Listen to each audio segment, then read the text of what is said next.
یہ تو کسی صورت میں نہیں کہا جا سکتا کہ ملک کی اکثریت نے ان کو دوبارہ بٹھایا ہے۔ الیکشن کمیشن نے وہ کردار ادا نہ کیا ہوتا تو یہ تعداد ان کی سیٹوں کی اور بھی بہت کم ہوتی۔ میں یقین رکھتا ہوں جتنا یہ نفرت کے راستے پر ملک کو چلانے کی کوشش کریں گے، اپنے پیروں پر یہ خود ہی کلہاڑی ماریں۔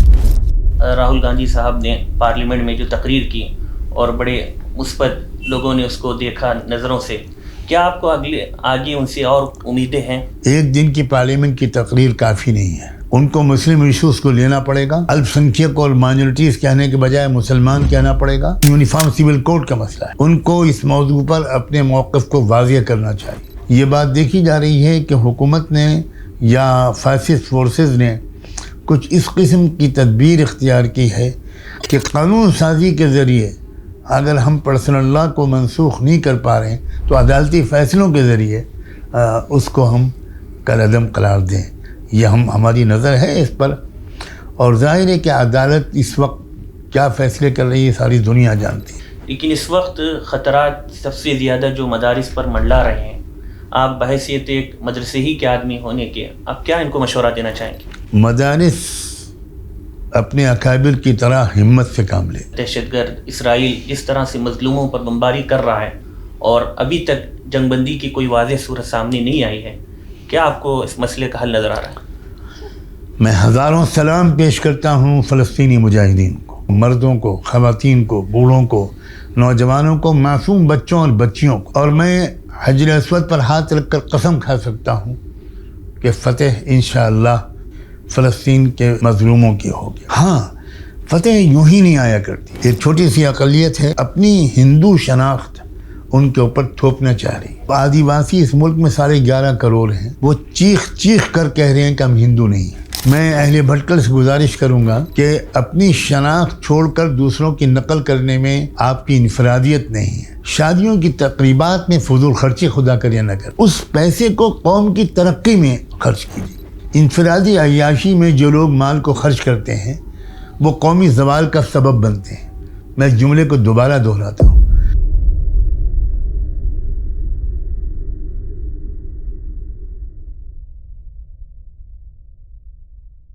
بسم اللہ الرحمن الرحیم۔ ناظرین السلام علیکم ورحمۃ اللہ وبرکاتہ۔ استقبال ہے فکر و خبر کے ساتھ ایک ملاقات میں، اور آج ہمارے ساتھ جو شخصیت موجود ہے تعارف کے محتاج نہیں ہے، ملک و ملت کا ہر باشندہ ان سے واقف ہے، اور کئی مرتبہ مولانا ہمارے چینل کے ذریعے بھی آپ سے گفتگو کر چکے ہیں۔ مولانا کم وقت کے لیے بھٹکل تشریف لائے ہوئے ہیں، ہم نے مناسب سمجھا کہ ہمیشہ کی طرح مختصر وقت ہی کے لیے صحیح آپ کے روبرو کرایا جائے تاکہ آپ بھی مولانا کی گفتگو سے مستفید ہو، اور بالخصوص اس وقت ملت اسلامیہ ہندیہ بلکہ پورے عالم اسلام میں جو کیفیت مسلمانوں پر طاری ہے اور ملت جو ایک دوراہے پر اس وقت کھڑی ہے، کیا اس کی ذمہ داریاں ہیں، حالات کا کس طرح سے وہ مقابلہ کرے، کیا ذمہ داریاں ہیں ایک امت دعوت ہونے کی حیثیت سے، ان تمام سوالات کے جوابات ہم انشاءاللہ مولانا سے حاصل کرنے کی کوشش کریں گے، بالخصوص ملک کے موجودہ حالات کے تناظر میں۔ مولانا آپ کا استقبال ہے ہمارے فکر و خبر کے چینل پر۔ بہت شکریہ۔ سب سے پہلی بات تو آنا ہم آپ سے یہی پوچھنا چاہیں گے کہ جس طرح سے 2024 سے پہلے اقلیتی طبقات نے اور ملک کے دیگر طبقات نے جس طرح سے کوششیں کی کہ فرقہ پرستی کی طاقت کو روکا جائے، لیکن پھر بھی دیکھا گیا کہ دوبارہ انہی کی حکومت سرکار میں موجود ہے، تو کیا لگتا ہے آپ کو ملک کی اکثریت نے واپس انہی کو بٹھایا یا ان کو نکارا ہے؟ یہ تو کسی صورت میں نہیں کہا جا سکتا کہ ملک کی اکثریت نے ان کو دوبارہ بٹھایا ہے۔ ان کی طاقت بہت کمزور ہوئی ہے۔ 63 سیٹیں انہوں نے کھوئی ہیں۔ 63 سیٹوں کا جو فگر ہے یہ معمولی فگر نہیں، بہت بڑا فگر ہے، اور اگر الیکشن کمیشن نے وہ کردار ادا نہ کیا ہوتا جو اس نے کیا ہے تو یہ تعداد ان کی سیٹوں کی اور بھی بہت کم ہوتی۔ یقینی طور پر ملک میں جس طرح لوگوں نے سن 2014 میں ان کو ووٹ کیا تھا اس میں بہت کمی آئی ہے. یہ بات بالکل واضح ہونی چاہیے کہ 2014 کے الیکشن میں جب وہ اکثریت لا کر کامیاب ہوئے تھے تو ہندوتوا کے ایجنڈے پر ان کو لوگوں نے ووٹ نہیں دیا تھا. انہوں نے وعدہ کیا تھا کہ کالا دھن بیرون ملک سے ہم واپس لائیں گے اور ہر شہری کے اکاؤنٹ میں 15 لاکھ روپے ڈالے جائیں گے. انہوں نے وعدہ کیا تھا کہ ہر سال 2 کروڑ نوجوانوں کو ہم جاب دیں گے. انہوں نے وعدہ کیا تھا کہ کسانوں کی آمدنی دگنی ہو جائے گی. یہ 3 بہت بڑے وعدے تھے. ان وعدوں کی بنیاد پر بجا طور پر لوگوں نے ان کے حق میں ووٹ دیا. میں لفظ بجا طور کو انڈر لائن کروں گا کیونکہ یہ ملک کے حقیقی مسائل مذہبی نہیں ہیں، ملک کے حقیقی مسائل معاشی ہیں.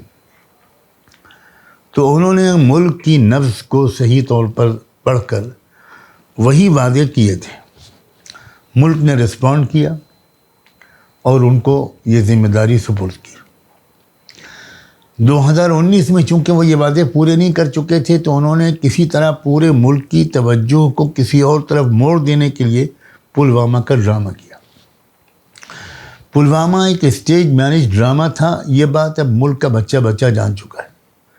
خود جموں کشمیر کے گورنر نے 50 مرتبہ یہ بات ہر فورم پر کہی ہے. اس پلوامہ کے واقعے کی وجہ سے ملک کے اندر ایک خاص قسم کی قومی غیرت اور غصہ پڑوس کے ملک کے خلاف ابھرا اور اس غصے کی کیفیت میں ملک نے ووٹ دے دیا. 2024 کے الیکشن میں صورتحال بالکل بدل گئی. وہ وعدے نہیں کر سکتے تھے، وعدے کو یاد بھی نہیں دلا سکتے تھے. اگر وہ کئی نئے وعدے کرتے تو قوم ان سے پوچھتی کہ پچھلے وعدوں کا کیا ہوا. انہوں نے کوئی نیا وعدہ نہیں کیا. پلوامہ جیسا کوئی واقعہ بھی رونما نہیں ہو سکا. میں ہو سکا کے لفظ بول رہا ہوں. اس کے نتیجے میں یہ ہوا کہ جو ملک کے جو حقیقی مسائل تھے وہ ابھر کر سامنے آ گئے. ادھر اپوزیشن نے یہ حکمت عملی اختیار کی. انہوں نے تیسرے اس الیکشن میں یہ بات میں کہنا بھول گیا، انہوں نے ہندوتوا کے مسئلے پر الیکشن لڑا. ایسی باتیں کہیں جو کسی چھوٹے سے ملک کے وزیر اعظم کو بھی زیب نہیں دیتی کہ ہمارا جو عظیم ملک ہے اس کا وزیر اعظم. انہوں نے یہ کہا کہ کانگریس تمہاری 2 بھینسوں میں سے ایک بھینس کھول کر لی جائے گی اور مسلمانوں کو دے دے گی. انہوں نے یہ کہا کہ تمہاری عورتوں کے گلے سے منگل سوتر کھینچ لیں گے کانگریس والے اور مسلمانوں کو دے دیں گے. انہوں نے یہ کہا کہ تمہارے گھر میں ایکس رے مشین لگائی جائے گی. انہوں نے یہ کہا کہ تمہارے گھر کا سونا چھین لیا جائے گا، مسلمانوں کو بانٹا جائے گا. مطلب انبلیویبل، ناقابل یقین قسم کی باتیں اس شخص نے کہیں اور ہندوتوا کے مسئلے پر قوم کو ابھارنا چاہا. قوم نے ریجیکٹ کر دیا. یہ بہت اہم سائن ہے. بی جے پی کو اکثریت نہیں ملی بلکہ وہ پچھلی تعداد سے 63 سیٹیں کم آ گئیں. تب ان کو 2 بیساکھیوں کے سہارے سرکار بنانی پڑی. اس لیے یہ بہت پازیٹیو بات ہے اس الیکشن کی کہ ملک کی غیر مسلم اکثریت نے ان کے ہندوتوا کے ایجنڈے کو مسترد کیا. سب سے بڑی دلیل اس کی یہ ہے کہ ایودھیا میں ان کا نمائندہ ہار گیا اور اب لیٹسٹ جو رزلٹ آئے ہیں اس میں بدری ناتھ میں ان کا کینڈیڈیٹ ہار گیا. اس سے بڑے ثبوت کیا چاہیے اس بات کے کہ ہم اپنے ملک کے ضمیر کے بارے میں مایوس نہ ہوں. ہم اپنی ذمہ داری ملک کے عوام سے براہ راست رابطے کے سلسلے میں ادا کرتے رہیں اور اس کو بڑھائیں. ملک کے عوام دھوکے میں آ گئے تھے اور اب وہ اس سے نکلنا شروع ہو گئے.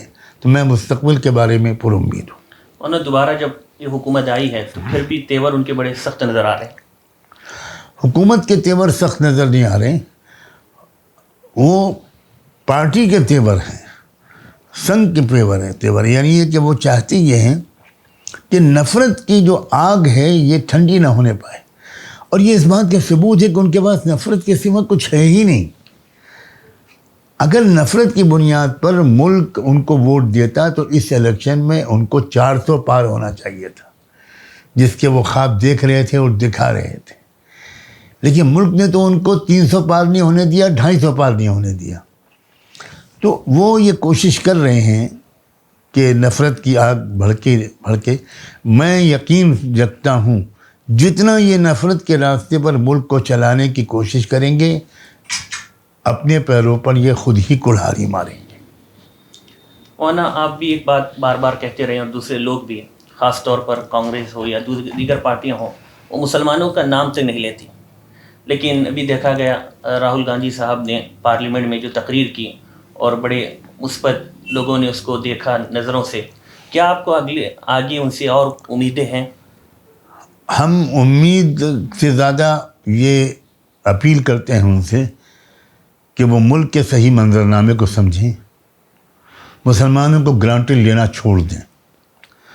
مسلمانوں میں سیاسی شعور بہت تیزی کے ساتھ بڑھا ہے، اس لیے انہوں نے اگر یہ کچھ اپنی غلطی کی اصلاح کا آغاز کیا ہے تو ہم چاہتے ہیں کہ وہ اس سلسلے کو آگے بڑھائیں۔ ایک دن کی پارلیمنٹ کی تقریر کافی نہیں ہے، ان کو مسلم ایشوز کو لینا پڑے گا، الپ سنکھیک اور مائنورٹیز کہنے کے بجائے مسلمان کہنا پڑے گا، سکھ، جین اور بدھسٹ کہنا پڑے گا، جس طرح وہ انہوں نے OBC کے ایجنڈے کو آگے بڑھایا ہے، جس کو ہم اپریشیٹ کرتے ہیں، جس طرح انہوں نے کاسٹ سینسس کی بات اٹھائی ہے اس کو بھی ہم سراہتے ہیں، اسی طرح ان کو مسلم لیڈرشپ سے مل کر مسلمانوں کے مسائل معلوم ہونے چاہیے۔ اب مثلا یونیفارم سول کوڈ کا مسئلہ ہے، ان کو اس موضوع پر اپنے موقف کو واضح کرنا چاہیے، اور ان کو چاہیے کہ وہ آل انڈیا مسلم پرسنل بورڈ کے لیڈرشپ کو انوائٹ کریں تاکہ وہ مسئلے کو سمجھیں۔ راجیو گاندھی سے جب ملاقاتیں ہوئی تھیں لیڈرشپ کی، ہمارے اکابر کی، تو یہ بات سامنے آئی تھی کہ ناواقفیت بہت بڑا مسئلہ ہے۔ ہم یہ گمان نہ کریں کہ سب لوگ جان بوجھ کر UCC کا مطالبہ اور پرسنل بورڈ کی مخالفت کرتے ہیں۔ پروپیگنڈے سے متاثر ہو کر لوگ سمجھتے ہیں کہ اسلامی قانون میں عورتوں پر ظلم ہوا ہے۔ جب ہم اس کو داعیانہ انداز سے دلائل کے ساتھ پازیٹیو لب و لہجے میں پوری بات سامنے رکھتے ہیں اور ان کے کہتے ہیں کمپیئر کر کے دیکھ لیجیے آپ کس سسٹم میں عورتوں کو سب سے زیادہ حقوق دیے گئے ہیں، تو وہ مطمئن ہوتے ہیں، اگر وہ معاند و بدنیت نہیں ہوتے، وہ مطمئن ہوتے ہیں کہ واقعی اسلامی شریعت میں عورتوں کو جو حقوق دیے گئے ہیں اس کا کوئی تصور دوسرے سسٹمز میں نہیں ہے۔ تو مسلم پرسنل بورڈ نے بھی یہ فیصلہ کیا ہے ابھی پرسوں کی میٹنگ میں کہ وہ پھر ایک بار ڈائیلاگ کا سلسلہ شروع کرے گا۔ میں سمجھتا ہوں کہ ایک بار پھر ہم کو کامیابی ملے گی۔ اور ڈائیلاگ کا سلسلہ یا پھر کورٹ کا دروازہ کھٹکھٹایا جائے، خاص طور پر کورٹ کا دروازہ جو کھٹکھٹایا جا رہا ہے پچھلے کئی عرصوں سے، اور خاصی وہاں کامیابی ہمیں نظر نہیں آ رہی ہے، تو کیا آپ کو پھر اس سے امید ہے؟ دیکھیے، امید بعض وقت یہ مسئلہ ہوتا ہے کہ آپ کے پاس آپشن کیا ہے۔ ڈائیلاگ اور لیگل ریمیڈی، قانونی تدبیر، اور جمہوری طریقوں سے اپنی بات کو رکھنا، رائے عامہ کو بنانا۔ ہمیں چاہیے کہ ہم میڈیا سے اچھے تعلقات قائم کریں، ہم اسلامی شریعت کو ماڈرن پرسپیکٹیو میں ایکسپلین کریں۔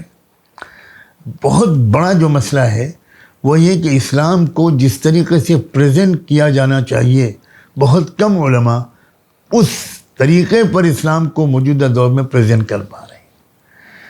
اگر دور حاضر کی رعایت کرتے ہیں تو شریعت کو بدل دیتے ہیں، اور شریعت پر استقامت کی کوشش کرتے ہیں تو مطمئن نہیں کر پاتے ہیں ماڈرن زمانے کو۔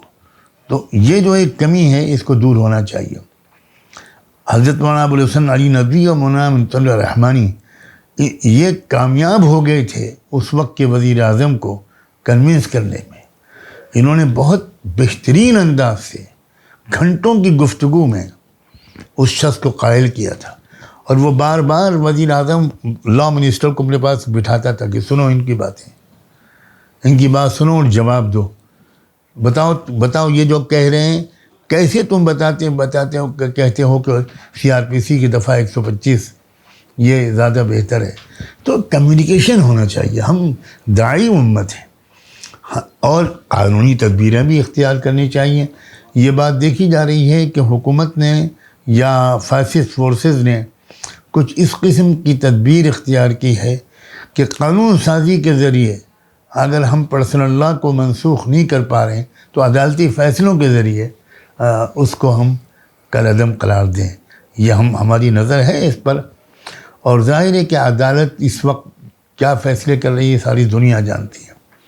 عدلیہ پر کتنا اثر ہے اسٹیبلشمنٹ کا، ایگزیکٹو کا، یہ ہم سب جانتے ہیں، پوری دنیا جانتی ہے۔ وہاں ملک میں بہت سی اقلیتی طبقات یہاں پر موجود ہیں اور آپ مستقل ان سے رابطے میں رہتے ہیں، ان کی رہنمائی بھی کرتے ہیں، کیا آپ کو ان سے رسپانس مل رہا ہے؟ کیا آپ کو ان سے امید ہے کہ ان کو ساتھ لے کر آگے بڑھیں گے تو ملک کے حالات کے اندر تبدیلی آئے؟ یہ سوال میرے نزدیک سب سے زیادہ مجھے پسند ہے۔ میں یہ بتانا چاہتا ہوں کہ ملک میں اصل جھگڑا آئیڈینٹی کا ہے، شناخت کا ہے۔ ایک چھوٹی سی اقلیت ہے جو اپنی شناخت کو مسلط کرنا چاہتی ہے۔ 6000 تقریباً قومیں اس ملک میں بستی ہیں، ان کے اپنی جو اصلی آئیڈینٹی ہے اس کو ختم کر کے، ایسیمیلیٹ کر کے، اپنے اندر ضم کر کے اپنی ہندو شناخت ان کے اوپر تھوپنا چاہ رہی ہے۔ یہ بہت دن سے یہ عمل چل رہا تھا، لیکن جو بات بہت ہی پازیٹیو ہے اور انکریجنگ ہے وہ یہ ہے کہ ان ہزاروں قوموں کے اندر یہ جو ہمارے ملک میں بستی ہیں، ان کے اندر ان کی اپنی تحریکیں اس طرح کی چل رہی ہیں جو ان کو اپنی اصلی شناخت کی طرف واپس لانے کی انتھک کوشش کر رہی ہیں، اور وہ کوششیں کامیاب ہوتی چلی جا رہی ہیں، دائرہ بڑھ رہا ہے۔ مثال کے طور پر آدیواسی ہندو قرار دے دیے گئے، اب آدیواسی اس ملک میں 11.5 کروڑ ہیں، وہ چیخ کر کہہ رہے ہیں کہ ہم ہندو نہیں ہیں، ہماری یہ شناخت، ہم کسی قیمت پر مردم شماری کے رجسٹر میں اپنا دھرم ہندو نہیں لکھیں گے۔ لنگایت ہیں آپ کے ساؤتھ انڈیا میں، 7.5 کروڑ کی آبادی لنگایت کی ہے۔ جس طرح میرے آدیواسی لیڈروں سے تعلقات ہیں اور ان کی ڈفرینٹ جو چھوٹی ریجنل اور نیشنل لیول کی آرگنائزیشنز ہیں، اسی طرح میری لنگایت کے سوامیوں سے، مذہبی رہنماؤں سے اچھا خاصا رابطہ ہے۔ دن بدن لنگایت لوگوں کو ہندو ڈکلیئر کر دیا گیا۔ اب لنگایت باقاعدہ کورٹ میں بھی جا رہے ہیں اور گورنمنٹ میں بھی ریپریزنٹیشن کر رہے ہیں کہ ہم ہندو نہیں ہیں، ہم مورتی پوجا نہیں کرتے، ہم ہرگز ہندو نہیں ہیں، ہماری شناخت واپس کی جائے، ہم لنگایت ہیں، ہم ہندو نہیں ہیں۔ سکھوں کو ہندو ڈکلیئر کر دیا گیا خود دستور میں، اب سکھوں کے اندر بھی تحریک چل رہی ہے کہ ہم ہندو نہیں ہیں۔ تو یہ جو اپنی اصلی شناخت کی طرف واپس آ رہے ہیں لوگ، کسان مثلا، یہ بہت بڑی بات ہے جو میں کہنے جا رہا ہوں، کاش کہ آپ کے سامعین اس کی اہمیت کو سمجھیں۔ کسانوں نے اس الیکشن میں جب ووٹ ڈالا ہے وہ کسان کی حیثیت سے ڈالا ہے، نہ کہ ہندو کی حیثیت۔ جاٹ لوگوں نے جو ووٹ ڈالا ہے وہ اپنے جاٹ ہونے کی حیثیت سے ڈالا ہے، نہ کہ ابھی صرف 2013 11 سال پہلے کی بات ہے، مظفر نگر میں خونریز فسادات ہوئے تھے اور جاٹوں نے مسلمانوں کا قتل عام کیا تھا۔ اب جاٹوں میں اتنی بڑی تبدیلی آئی ہے کسان موومنٹ کی وجہ سے، اور حکومت نے کسانوں کے ساتھ جو بہت برا سلوک کیا ہے، 750 کسان مرے ہیں، تو ان کسانوں کے اندر یہ غصہ جاگا ہے کہ واقعی جو لوگ ہم سے کہتے تھے کہ تم ہندو نہیں ہو، تم جاٹ ہو، تو یہ بات صحیح ہے۔ اس الیکشن میں ان کی اکثریت نے جاٹ ہونے کی حیثیت سے ووٹ ڈالا ہے۔ تو جیسے جیسے ملک کے اندر اپنی شناخت کی طرف واپسی بڑھتی چلی جائے گی، ویسے ویسے یہ فرقہ پرست طاقتیں کمزور ہوتی جائیں گی۔ مولانا، ایک سوال میں مدارس اسلامیہ کے تعلق سے بھی آپ کی خدمت میں رکھنا چاہوں گا۔ آپ کا خود تعلق انہی مدارس سے ہے اور انہی مدارس نے عظیم امت کو قیادت عطا کی۔ لیکن اس وقت خطرات سب سے زیادہ جو مدارس پر منڈلا رہے ہیں، آپ بحیثیت ایک مدرسے ہی کے آدمی ہونے کے آپ کیا ان کو مشورہ دینا چاہیں گے؟ دو باتیں کہنا چاہتا ہوں۔ مدارس اپنے اکابر کی طرح ہمت سے کام لے، استقامت سے کام لے، چیلنجز کا حکمت اور ہمت کے ساتھ مقابلہ کریں، گھبرائیں مت۔ یہ مدارس ہی کے لوگ تھے جنہوں نے آزادی کی تحریک چلائی، یہ مدارس ہی کے لوگ تھے جنہوں نے پھانسی کے پھندے کو چوما۔ حضرت مولانا قاسم نانوتوی کون تھے؟ حضرت مولانا گنگوہی کون تھے؟ حضرت حاجی امداد اللہ مہاجر مکی کون تھے؟ مولانا جعفر علی تھانیسری کون تھے؟ یہ مدارس کے لوگ گھبرائیں نہیں۔ یہ جب تبدیلی کا مسئلہ آتا ہے تو پھر خدا آزماتا ہے کہ کون میدان میں جمتا ہے، کون پیچھے ہٹ جاتا ہے۔ پہلی بات تو استقامت کی ہے۔ دوسری بات یہ کہ اپنے اندرونی نظام کو مدارس بالکل ٹھیک کریں۔ ہمارے بہت سے مدارس ملکی قوانین سے بے خبر رہ کر مدارس چلا رہے ہیں، اس کے کوئی جواز نہیں ہے۔ اپنے اکاؤنٹس کو اس طرح مرتب کریں جس طرح ملک کا قانون کہتا ہے۔ جو ملک کا قانون کہہ رہا ہے ہاسٹل کے معیار کے بارے میں، کھانے پینے کے معیار کے بارے میں، جو بھی شرطیں ہیں ہماری کسی بھی ریکگنیشن کے لیے، وہ ہمارے مدارس کو پورے کرنے چاہیے۔ اور ان شرطوں کے پورا ہونے کے باوجود اگر کوئی مشکل آتی ہے، جم کر مقابلہ کرنا چاہیے، قطعاً گھبرانا نہیں چاہیے۔ قوموں کی فتح امتحان کے بعد ہی آتی ہے، کبھی کوئی فتح تاریخ میں آزمائش اور امتحان کے بغیر نہیں آتی۔ اور ایک آخری سوال، آپ بھٹکل تشریف لائے ہوئے ہیں، خاص طور پر آپ ہمارے ناظرین کو کیا پیغام دینا چاہیں گے؟ بھٹکل کے ہو یا پورے ملت اسلامیہ ہندیہ کے ناظرین جو ہم سے جڑے ہوئے ہیں، ہم چاہیں گے کہ آپ انہیں پیغام۔ دو تین گزارشات کرنا چاہتا ہوں۔ بھٹکل اپنی اسلامی شناخت کے لیے بہت مشہور رہا ہے۔ ایک زمانہ تھا کہ کوئی مرد یہاں بغیر ٹوپی کے نظر نہیں آتا تھا، اور کوئی خاتون بغیر برقعے کے نظر نہیں آتی تھی، اور شاید یہ بات اب بھی بڑی حد تک باقی ہے۔ میں اہل بھٹکل سے گزارش کروں گا کہ اپنی شناخت چھوڑ کر دوسروں کی نقل کرنے میں آپ کی انفرادیت نہیں ہے۔ آپ کی انفرادیت اپنی شناخت کو، اپنی تہذیبی انفرادیت کو برقرار رکھنے میں، آپ کی جو مخصوص تہذیب ہے، بھٹکل کا بندہ دور سے پہچانا جاتا ہے کہ یہ بھٹکل کا ہے، آپ اس کو برقرار رکھیں۔ رشتہ داروں میں، گھروں میں، شادیوں کی تقریبات میں فضول خرچی خدا کرے نہ کریں۔ دیکھیے، آپ کو اللہ نے مال سے نوازا ہے، آپ میں سے بڑی تعداد وہ ہے جو صاحب حیثیت ہے۔ میں دوسری گزارش یہ کروں گا کہ صحیح طریقے سے مال کو خرچ کریں کہ قومی ترقی میں بھی آپ کا حصہ ہو۔ انفرادی عیاشی میں جو لوگ مال کو خرچ کرتے ہیں وہ قومی زوال کا سبب بنتے ہیں۔ میں اس جملے کو دوبارہ دہراتا ہوں، جو لوگ انفرادی عیاشی میں مال کو خرچ کرتے ہیں وہی قومی تباہی کا مجرم قرار پاتے ہیں۔ اس لیے شادیوں میں فضول خرچی مت کیجیے، عیاشیاں مت کیجیے، اس پیسے کو قوم کی ترقی میں خرچ کیجیے۔ تیسری بات یہ ہے کہ پورے ملک کے اندر جو حالات ہیں ان کے مقابلے میں آپ کا بھی حصہ ہونا چاہیے۔ بھٹکل کے حضرات بھٹکل کی ترقی میں پرجور حصہ لیتے ہیں۔ مثالی ہے یہ بات کہ وہ یہاں کے اسکول، یہاں کے کالج، یہاں کے یتیم خانے، یہاں کے مدرسے، یہاں کی چیزوں پر اہل بھٹکل نے کبھی خرچ کرنے میں کمی کی ہو، ایسی کوئی بات میرے علم میں کبھی نہیں آئی۔ لیکن اب میں ان سے گزارش کروں گا کہ اس بھٹکل سے تھوڑا آگے بڑھ کر ملکی سطح پر اس وقت جو ریزسٹنس اور مزاحمت کی کوششیں ہو رہی ہیں اس میں بھی ان کا حصہ لگنا چاہیے۔ اس لیے کہ اگر دلی سے تیر و نشتر چلیں گے تو بھٹکل کے اندر آپ اس کا مقابلہ نہیں کر سکتے۔ آپ کو ان حملوں کو وہاں بھی کمزور کرنا پڑے گا، ان طاقتوں کو وہاں کمزور کرنا پڑے گا۔ اور ایک آج سوال عالم اسلام کے حوالے سے، فلسطین کے جو اس وقت حالات ہیں اور جس طرح سے دہشت گرد اسرائیل جس طرح سے مظلوموں پر بمباری کر رہا ہے اور ابھی تک جنگ بندی کی کوئی واضح صورت سامنے نہیں آئی ہے، کیا آپ کو اس مسئلے کا حل نظر آ رہا ہے؟ میں ہزاروں سلام پیش کرتا ہوں فلسطینی مجاہدین کو۔ عز الدین قسام کے کتائب کو، حماس کی قیادت کو، تمام مجاہدین کو، مردوں کو، خواتین کو، بوڑھوں کو، نوجوانوں کو، معصوم بچوں اور بچیوں کو. یہ طریقہ ہوتا ہے مزاحمت اور استقامت کی. انہوں نے بلند ترین مثال پیش کی. اور میں حجر اسود پر ہاتھ رکھ کر قسم کھا سکتا ہوں کہ فتح انشاءاللہ مجاہدین کی ہوگی، فلسطین کے مظلوموں کی ہوگی. ہاں، فتح یوں ہی نہیں آیا کرتی.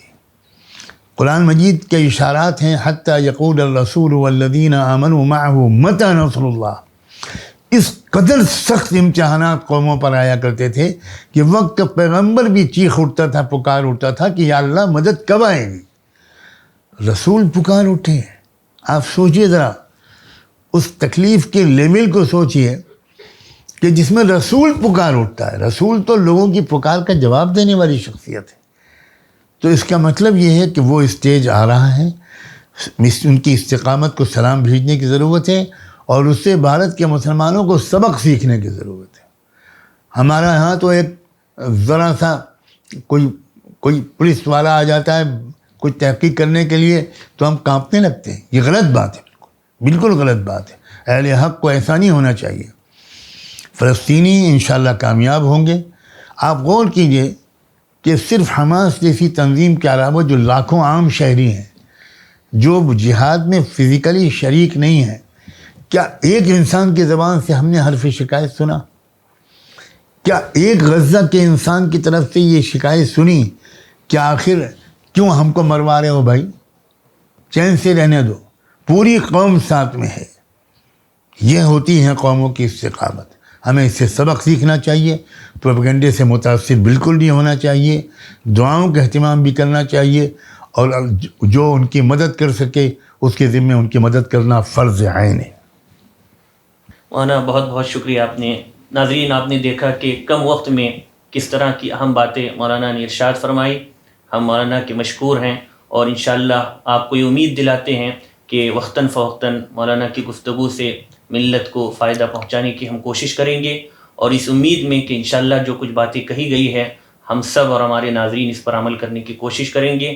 اللہ اس کے دیر رس اور دور رس اثرات مرتب فرمائے اور حضرت مولانا کی عمر میں صحت میں اللہ تعالیٰ برکت نصیب فرمائے.